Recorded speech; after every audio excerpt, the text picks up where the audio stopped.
45 years ago, we were horrified when a skyscraper collapsed, tipping over onto the tower next to it, taking out buildings which then fell in all directions.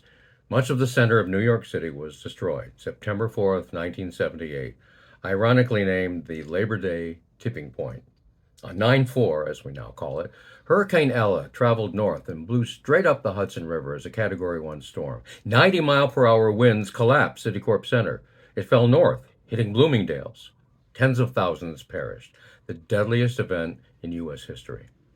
So, that might have been the way our timeline continued, except for the actions of one man who took responsibility regardless of the consequences. And he saved thousands of lives, changing history for the better. That disaster never happened, but the story of why not has been a secret until now. The Overturning Moment is a 1-hour limited series for television, the story of a proud man who intensely needed to solve a deadly problem because he had caused it.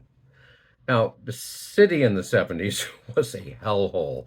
Muggings, porn in Times Square, graffiti and urine everywhere.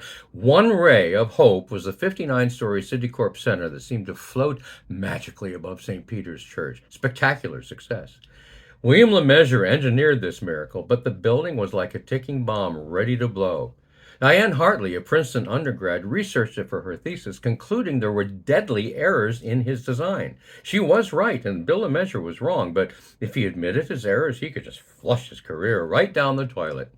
The problem was, unless he did admit flaws and fix them, thousands of people might die. It's like The Insider meets Chernobyl, but this time nobody lied, so nobody died. Diane Hartley is not the enemy, just a messenger. Our nemesis is nature. The only way we know this enemy is coming is the National Weather Service. The head forecaster in New York, Hal Gibson, said dangerous summer conditions might occur. The man who engineered the World Trade Center, Les Robertson, comes on board to help.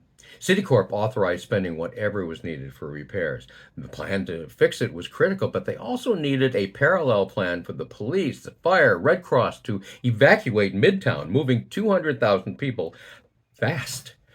Bill and Les created an urgent schedule. Every night, carpenters and welders worked from 5 p.m. until 6 a.m. on 200 critical joints in complete secrecy.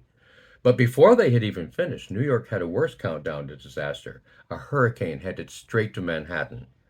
This story is critical now, when our entire existence is threatened with extinction by nature. Can people set aside their greed and prejudice and act together for the highest good to protect their fellow human beings? Once ordinary people did just that, to save the most important city in the world during the overturning moment.